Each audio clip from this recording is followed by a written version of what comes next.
Бавовни багато не буває, або марафон ударів по російським НПЗ продовжується. Сьогодні вночі на Росії знову було гучно, а потім вибухало і горіло, бо Служба безпеки України знову завдала ударів дронами.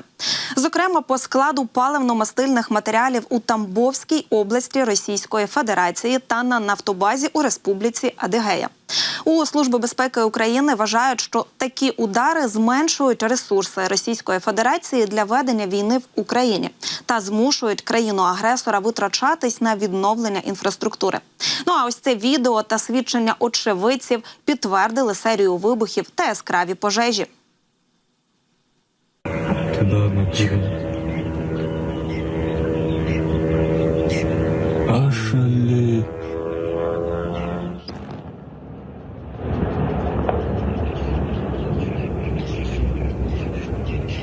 Я чітко сняв юб. Спочатку медіа ворога повідомляли, що серія вибухів пролунала в районі селища Афіпська. Однак вже згодом у оперативному штабі Краснодарського краю написали, що інформація про пожежу на Афіпському НПЗ не є достовірною. А за точненими даними, пожежа сталася начебто на НПЗ «Лукойл Югнафтопродукт» у селищі НМ. Втім, це зафіксували і супутники. І, як вже повідомляють російські ЗМІ згодом, пожежно-рятувальні підрозділи наразі повністю ліквідували спалах, а площа пожежі становила близько 400 метрів квадратних. Також росіяни розповіли, що горіла і НПЗ у Тамбовській області. Місцеві поскаржилися, що удару завдали як мінімум 3 українські дрони «Камікадзе». І там теж палає резервуар з паливом. Давайте послухаємо. Сбили. Вот если бы сюда он долетел, вот сюда, в Платонске же нашей не было бы. Інші регіони Росії також сьогодні чули вибухи і літання дронів, включаючи Курську, Липецьку та Воронезьку область. Тим часом у російському Міноборони заявили, що вночі 20 червня загалом над територією 6 регіонів Федерації нібито було знищено 15 безпілотників. Принаймні про це йдеться у повідомленні російського оборонного відомства. Там, до речі, розповіли, що черговими засобами ППО перехоплено та знищено 6 БПЛА над територією Республіки Адигея, 3 дрони над територією Брянської області, 3 над територією Краснодарського краю. А 1 безпілотник над територією Ростовської, 1 над територією Білгородської областей, і ще 1 над територією Орловської області. А в свою чергу губернатор Тамбовської області Російської Федерації, той що Максим Єгоров, підтвердив, що сьогодні вранці на території Платонівської нафтобази було чутно вибух, після чого сталася пожежа. Він припустив, що інцидент стався саме внаслідок атаки БПЛА. Також вранці у Первомайському муніципальному окрузі було виявлено залишки БПЛА. Дрон розірвався у повітрі. Постраждалих немає. У регіоні вжито всіх заходів для забезпечення безпеки. І якщо ви теж уважно дивитеся, то помітили, мабуть, що у зведенні Міноборони Російської Федерації щодо збиття дронів саме Тамбовська область не згадувалась. Тобто знову Міністерство оборони РФ приховує правду. Власне, як робить це завжди. Та головне для нас – це те, що на цих об'єктах переробляли та зберігали сировину і готовили продукцію, яка згодом йшла на потреби російської армії.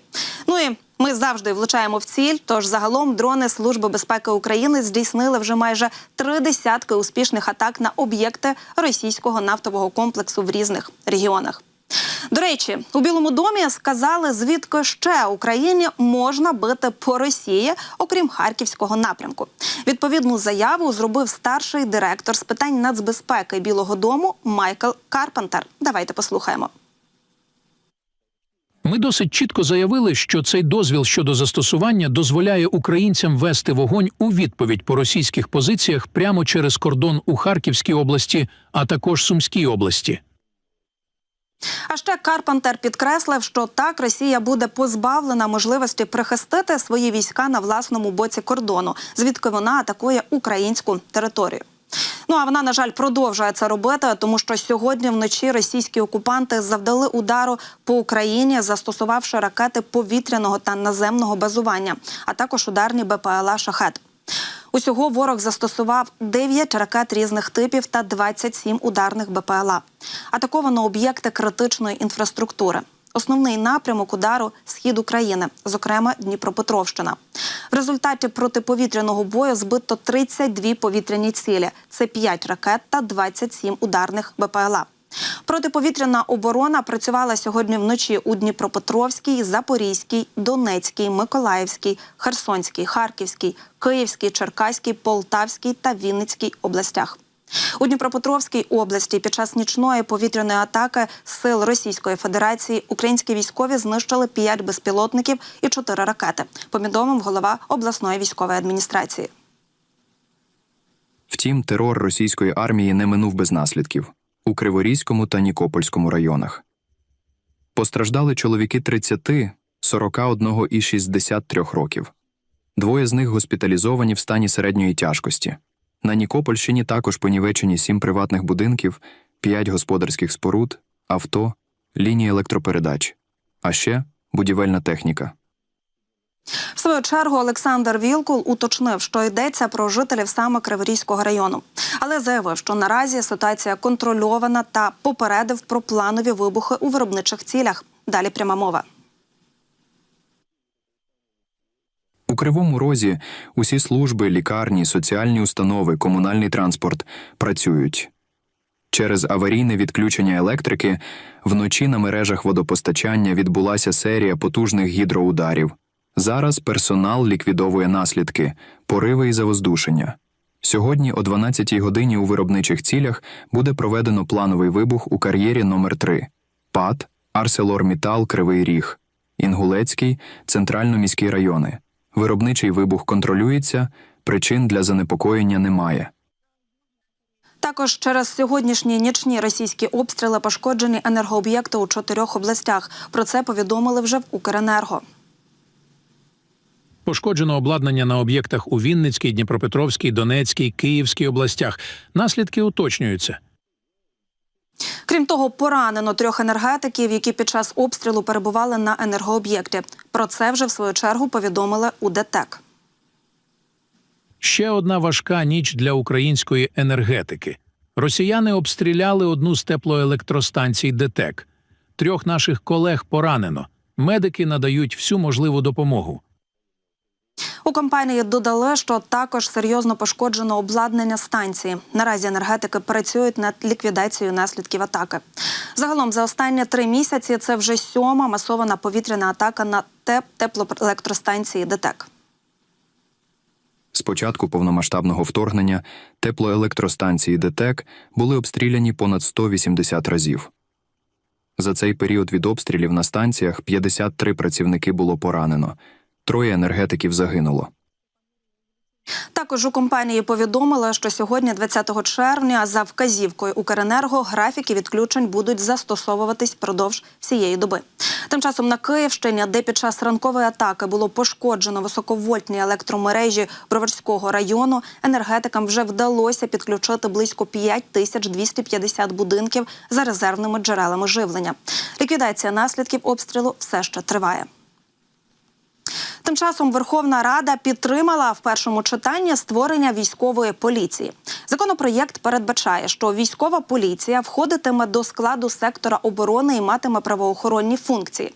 І відповідатиме за правопорядок і дисципліну в Міноборони Збройних сил України і Держспецслужбі транспорту. Її створять на базі військової служби правопорядку, і це формування зараз займається правопорядком лише у структурі ЗСУ. До військової поліції перейдуть окремі повноваження військової служби правопорядку, яка, ймовірно, стане одним з її підрозділів. У Міноборони кажуть, що нова структура дозволить досягти сумісності з аналогічними службами країн НАТО. Ну і в Києві відбулися переговори між представниками Міністерства оборони України та урядовим уповноваженим Польщі з відбудови України. Перший заступник міністра оборони Іван Гаврилюк подякував Польщі за допомогу в боротьбі проти російської агресії. Водночас Павел Коваль, урядовий уповноважений Польщі з питань відбудови України, зазначив, що їхня мета – координація підтримки України на всіх рівнях. Українська делегація ознайомила партнерів із ситуацією на полі бою та потребами армії. Генерал-лейтенант Іван Гаврилюк наголосив на важливості систем ППО та далекобійної зброї. В свою чергу заступник міністра оборони Олександр Балануца закликав інвестувати в оборонне виробництво України. Ну і також переговорні команди України та ЄС в свою чергу завершили роботу над текстом двосторонніх безпекових гарантій. Сторони домовились підписати угоду найближчим часом. У проєкті угоди ЄС обіцяє Україні подальше постачання озброєння, підготовку військ, допомогу в розмінуванні, реформах в оборонному секторі, а також кібербезпеці та тощо. За планом, угода має зміцнити Україну і допомогти стримати майбутні вторгнення. І далі про таке. Сьогодні вночі невідомі пошкодили могили військових Дмитра Коцюбайла да Вінчі, Андрія Пільщикова-Джуса та Павла Петриченка, які поховані на Аскольдовій могилі в Києві. Давайте подивимось. Слава Ісусу Христу! Сьогодні вночі стався вандалізм на могилах наших героїв. Побили все, поламали. Розірвали. Десь опівночі це все сталося, таблички зірвали.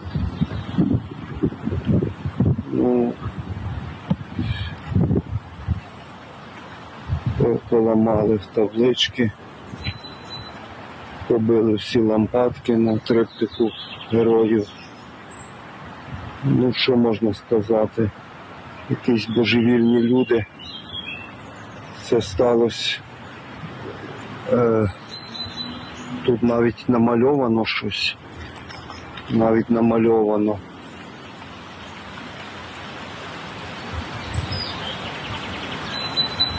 Прапори мальовані. Пропоную, потрібно, напевно, допомога зорганізувати. Допомогу таку. Встановити тут такий громадський пост, бо у нас є охорона біля церкви, але...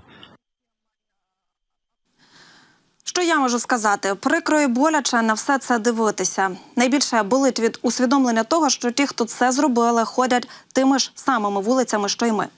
Звісно, сім'ї, друзі та небайдужі українці та всі, хто люблять героїв, вони все це відновлять. А от тим, хто це зробив, вже повідомили, що загрожує до 5 років позбавлення волі. Про це повідомила Київська міська прокуратура, бо місця поховання загиблих українських воїнів понівечила жінка. Наразі її розшукує прокуратура. Сподіваюся, знайдуть швидко. Тим часом СБУ та Нацполіція виявили та передали до Збройних сил України понад 3,5 тисячі комплектуючих до ППО, що були вилучені з підпільних складів на Київщині. Мова йде про комплектуючі для зенітно-ракетних комплексів ППО та артилерійських систем, а також двигуни для бронемашин. Усе це обладнання було вилучено з 2 підпільних ангарів, які правоохоронці виявили на Київщині. За даними слідства, нелегальні склади належали топ-менеджменту місцевої компанії, яка займається торгівлею спеціалізованим обладнанням для ракетно-артилерійського озброєння та бронетехніки. Фігуранти планували продати комплектуючі як необліковану продукцію без внесення даних до звітної документації. Та дану оборудку було завчасно викрито і заблоковано. Зловмисникам загрожує до 12 років тюрми з конфіскацією майна. А комплексні заходи проводили за процесуального керівництва Офісу Генерального прокурора.